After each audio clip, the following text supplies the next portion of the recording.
Om Jnanatimirandhasya Jnananjana Shalakaya Chakshurunmilitam Yena Tasmai Shri Gurave Namaha. Vairagya Vidya in preaching. Detachment and knowledge. These are required for preaching. If we don't know, then what are we going to tell others? So, those can speak authoritatively if they are Shabde Parecha Nishnatam. They are immersed in the transcendental sound of the Shastra. This Vairagya Vidya, this corresponds to the the principal qualifications of a guru, as stated in Shastra. Shabde Parecha Nishnatam Brahmanyu Pashamashrayam.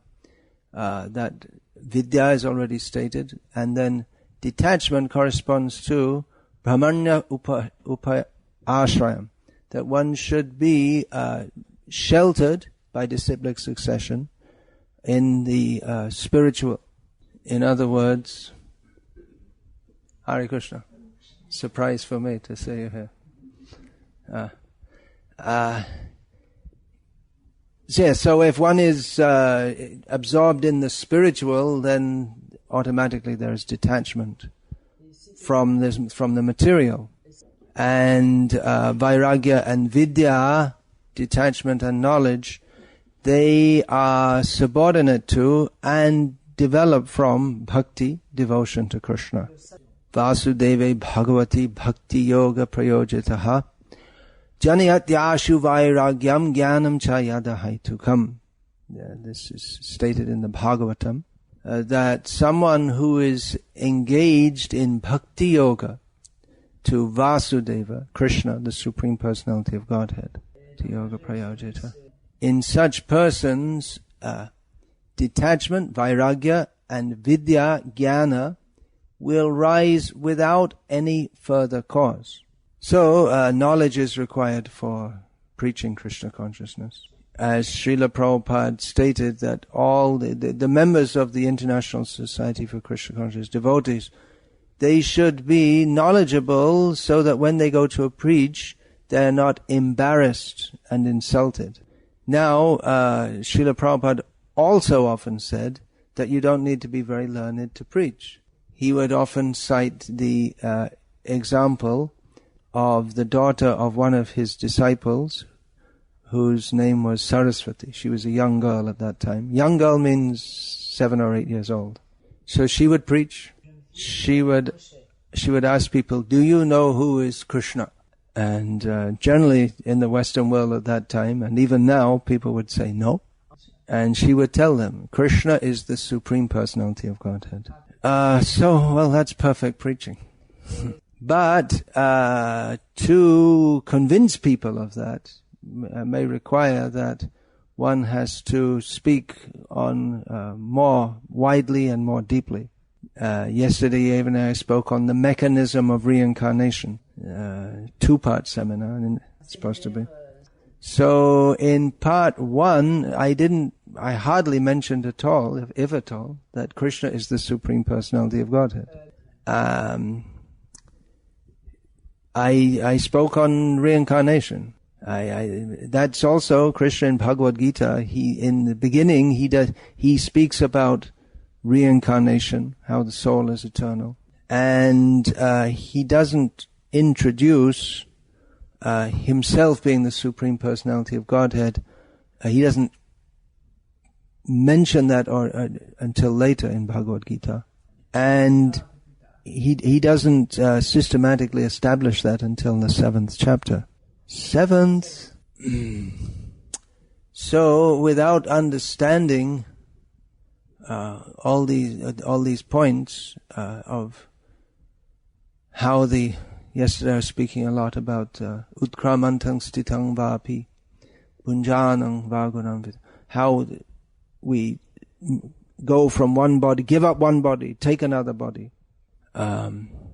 Because without understanding these points, then we won't have proper understanding of Krishna being the Supreme Personality of Godhead. So vidya is required if one is to seriously preach among the general populace. People will have many questions and objections. And studying Srila Prabhupada's books carefully is the good course for preaching. All the knowledge that we need to understand Krishna consciousness and to present Krishna consciousness to others is in Srila Prabhupada's books. But still, one may read other things also, because the ocean of supposed knowledge or knowledge of this material world is vast, and people have various misconceptions. I found myself, when I first went to Bangladesh in 1979, that apart from reading Srila Prabhupada's books, I had to have a wider knowledge of the tradition, and especially often people would quote from Sri Chaitanya Bhagavad, which at that time was not translated into English, to attempt to uphold their various wrong ideas. So it became required for me to study that also. And it's also advisable, if one is going to preach among the people of the world, that one keep abreast of the major flow of events within the world. For instance, if one is preaching Krishna consciousness in France on a regular basis, you should at least know some important things, like, for instance, what is the name of the president of France? I must admit, I don't know what his name is, but I've only been here for less than 3 days now. What is his name? I know the one was called Sarkozy before. I heard his name. That was the previous one. What was it? How was that pronounced? Sarkozy or something. Sarkozy. What's the name of the present president? Holland. Yeah. Francois. You have a lot of Francois as presidents also. There was also one prime minister for a long time. His name was Francois something or other. Well, I'm just saying this because I had the experience many years ago. I was in London and I never read the newspaper because I thought it's Maya, which it is. And I was speaking to a guest who'd come to the temple, and he mentioned Callahan. Callahan said this or that or something. I said, who? He said, Callahan. I said, who? He said, the Prime Minister. And he thought I was pretty stupid because I didn't know the name of the Prime Minister of the country of which I was living and was a citizen of. And similarly, if we're going to preach in the intellectual world, we should have some knowledge of various prominent theories and their rebuttals according to Vaishnava Siddhanta, or proper Vaishnava understanding.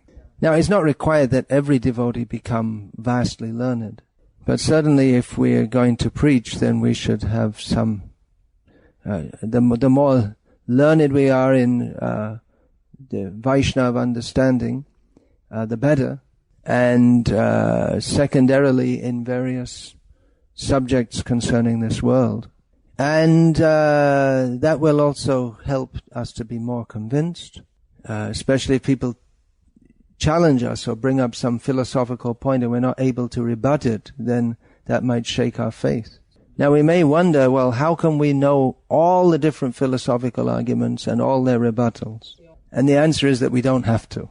If we're fixed in the knowledge of Bhagavad Gita and Srimad Bhagavatam, then Krishna will give us the intelligence how to reply to various misconceptions and challenges. As Krishna says in Bhagavad Gita, Tesham satata yuktanam bhajatam priti purvakam dadami buddhi yogam tam yena mam upayanti te. Krishna says that to those who are constantly devoted to me with love, I give the intelligence by which they can come to me. And Krishna also gives the intelligence by which a devotee can help others come to Krishna. Srila Prabhupada said about himself that I have not studied science, but I'm challenging the scientists. He said, how can I do that? Because I am fixed in the knowledge of Gita. Now, we may say then, why study? Why study other things? Just be fixed in the knowledge of Gita. But then again, Srila Prabhupada himself said that his disciples who have scientific qualifications, they should speak to scientists the same message that Srila Prabhupada is speaking, but in the language, in the argot of the scientists. General principles one can establish by without knowing in detail all the different ins and outs of various theories. But if one is going to go into more depth, then one will have to know what the opposition's theorems are. As Srila Prabhupada said, commenting on the first chapter of Gita, where we find, first of all, Duryodhana points out to Drona, his commander-in-chief, the opposing forces, which for him is the Pandavas. So Srila Prabhupada said that in fighting, the first thing is to understand the strength and position of the enemy. So vidya is required, and vairagya is also required. And that means that one is not interested in enjoying this material world. We are asking people to take to Krishna consciousness, which means to be fully absorbed in thoughts of Krishna. So if one is still interested in the petty sense gratification of this world, one cannot be absorbed in thought of Krishna. So if one is still cultivating material desires, then one is not properly situated in Krishna consciousness. Now it's understood that most people who take to Krishna consciousness do so with many residual material desires in their heart. But those who are serious about developing Krishna consciousness, they take up the practice, the rules and regulations by which they may become detached from those desires. They do not cultivate material desires. So you have to be a little careful when I was saying about that one should become learned, but in doing so, one could also cultivate the desire to be respected for being learned. And in studying various aspects of this material world, one has to be careful not to become attracted to that. And one has to be careful not to be influenced by the attitudes of the people who present that knowledge, the non-devotees. So one has to be very strongly fixed in Krishna consciousness. And such a devotee is given the power by Krishna to preach Krishna consciousness, to influence people so that their way of thinking changes. Kali kale juga dharma nama sankirtan Krishna shakti bina nahe ta pravartan. In this age of Kali, the yuga dharma, or the prescribed process for self-realization, is chanting, congregational chanting of the names of Krishna. Without being empowered by Krishna, no one can preach Krishna consciousness. So that power comes from vairagya vidya. Actually, it comes from Krishna. It depends on Krishna's mercy. But Krishna gives the mercy, he gives the power, the shakti, to preach to devotees who are very serious to both practice Krishna consciousness and to convey that to others. Sanatana Goswami said to Haridas Thakur, Prachar kare keha na kare acha, acha kare keha na kare prachar. Acha prachar name karaho dui karj, tumi sarva guru tumi jagater arj. Some devotees preach Krishna consciousness, but they don't actually practice it very well themselves. And some practice Krishna consciousness very strictly, but they don't preach. Sanatana Goswami said to Haridas Thakur, you do both. You practice very strictly and you preach all in relation to the holy name of Krishna. And therefore you are the guru of everyone and the best person in the universe. Now it is possible to preach Krishna consciousness without vairagya vidya. But the kind of Krishna consciousness that will be preached is not the kind of Krishna consciousness that Chaitanya Mahaprabhu and all the great acharyas came to the world to preach. One can preach that, well, just chant Hare Krishna and don't worry too much. Don't be strict in following. You just do whatever you want in bhakti. You do what you want, how you want, when you want, as much or as little as you want. And Krishna is very merciful. He loves his devotees. So you can do bhakti and you can also enjoy this world.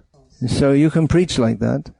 But such preaching is not appreciated by the actual preachers of Krishna consciousness. As Rupa Goswami has warned us, that Shruti Smriti Purana Adi Pancharatra Vidhing Vina Aikantaki Hare Bhakti Utpate Eva Kalpate. Aikantaki Hari Bhakti. Rupa Goswami came to preach Aikantaki Hari Bhakti. So that Aikantaki Hari Bhakti is expressed by Sri Chaitanya Mahaprabhu. Na dhanam na janam na sundarim kavitam va jagadisha kamaye mama janmanishvare bhavatad bhaktir ahaitu kitvai. Chaitanya Mahaprabhu, praying to Jagadish, Krishna, the Lord of the universe, said, I do not desire wealth, followers, women, intellectual brilliance, or anything else which might be considered desirable within this world. I do not even desire liberation from this world. I simply desire to serve you, Krishna, to have devotion for you, without any personal motivation. So Rupa Goswami says, Shruti Smriti Puranadi, that the kind of practice and preaching of Krishna consciousness that is not in accord with Shastra is just a disturbance to the actual preaching of Aikantiki Hari Bhakti, unmotivated, pure devotional service. Detachment from this world, knowledge, these are required for devotees. Well, we may say, well, how is that possible for Grihastha devotees? Srila Bhaktivinoda Thakur, who's most of the time that he manifested his appearance in this world, he was in the Grihastha ashram. He has given much guidance in this regard. We can consult his songs for guidance in this. For instance, he states, Manasa deho geho jo kichuma apilum tuapade nanda kishore. He prays to Krishna that everything that I think is mine, my mind, my body, my home, I have offered at your lotus feet. So it is possible to preach Krishna consciousness without vairagya and vidya, but that will not fulfill the mission of Chaitanya Mahaprabhu, Rupa Goswami and Srila Prabhupada. Okay, so any question about this? Yeah.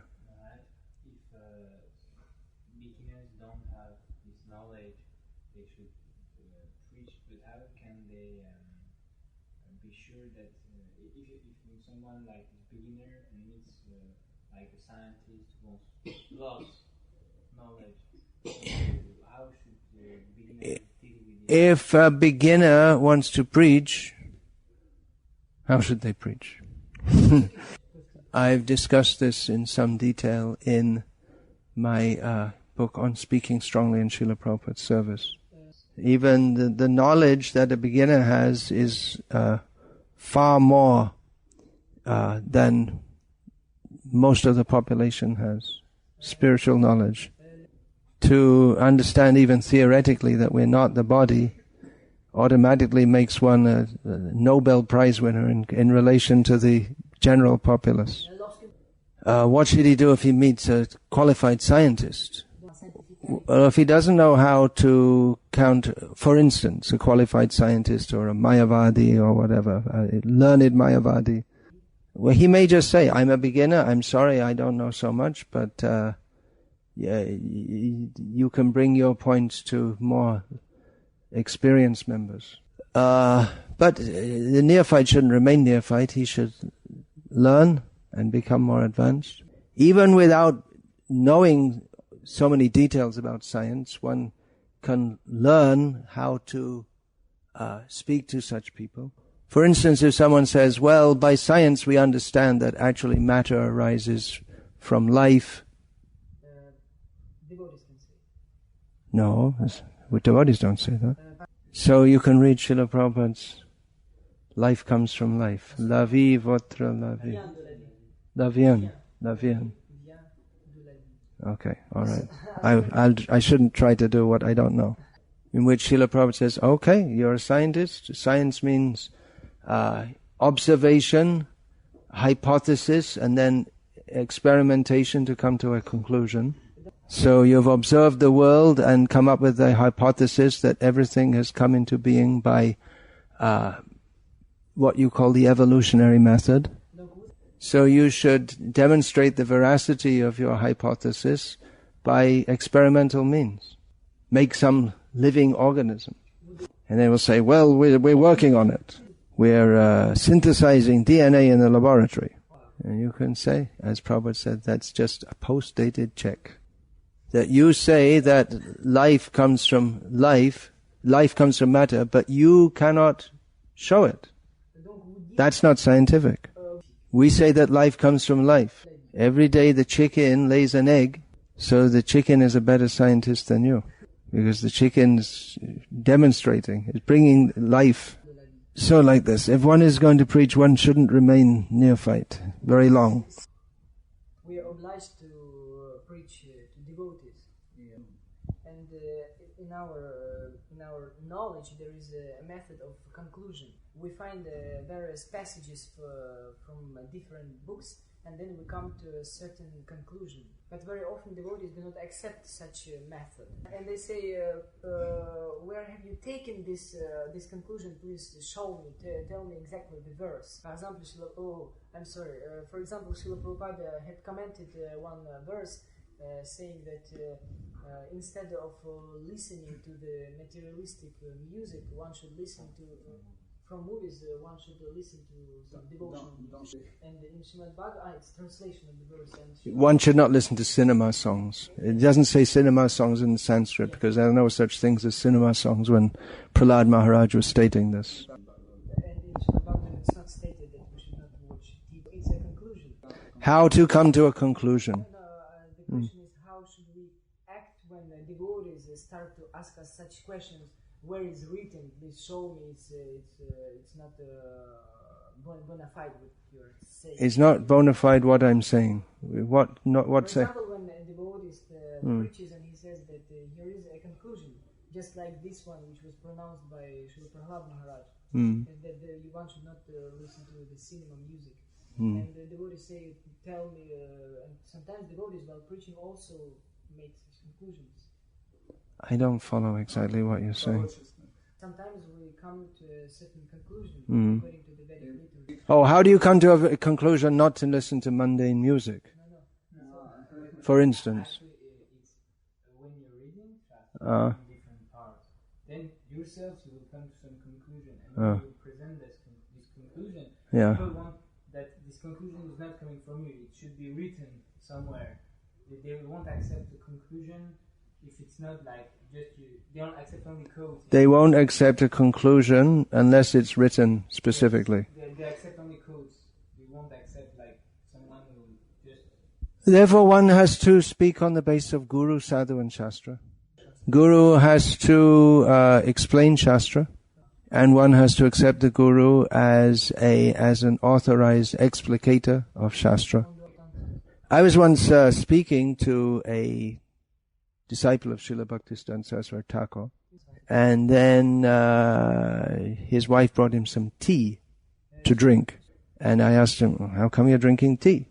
And he said, well, what's the harm? There's nothing in Shastra against it. It's not specifically banned in Shastra, because tea is not indigenous to India where the Shastras were penned. Then he said that during the 1936 Vrajamandala Parikrama, the circumambulation of Vrajadham, which Bhaktisiddhanta Saraswati Thakur led, that tea was served. So he didn't say that it was served every day in the Gauriya Math, but on that parikrama, that we can understand that Bhaktisiddhanta Saraswati Thakur may have allowed that for outsiders, for those who are not very committed. But if we take that as a general conclusion that it's all right for disciples of Bhaktisiddhanta Saraswati Thakur to drink tea when it's clearly seen that he didn't and none of his disciples did either, then we can understand that the person is simply not very sincere, not a very sincere follower. So you can't convince someone who doesn't want to be convinced. When they say, if they say, show me the evidence, but actually they don't really want to know what the truth is, they just want to stick to whatever they're attached to. Of course, because in Shastra it's not possible to legislate every possible act that anyone could do at any time within the universe. So Shastra gives the general direction, and devotees, the acharyas, they give more specific directions, and individual devotees have to apply that in their own life according to their own sincere understanding. The general direction is anukulyasya sankalpa pratikulyasya varjanam. Accept everything that is favorable for cultivating Krishna consciousness and reject everything that is unfavorable for that. So clearly drinking tea or listening to mundane music is not favorable for cultivating Krishna consciousness. Therefore, it should not be adopted, it should be rejected by those who are serious about Krishna consciousness. So, anything else? Yeah. How can we ask others to engage us in devotional service? How can we ask others to engage to become absorbed? Well, we can ask them. I don't that's what we're preaching. I don't understand anything. It's a very general question. How to preach? Is that the question? It's. Mataji says that very often in the community of the devotees where she lives, there are some devotees who come and who do some particular service. But then they think that it's the small services, and that they consider this service to be enough. And Mataji wants to know how. I've done enough. For her to, yes. Someone comes, does a little service, and thinks I've done enough. Yes, and Mataji wants to know how to engage them. How to convince them to do more. Yeah. How can one inspire devotees to take more responsibility?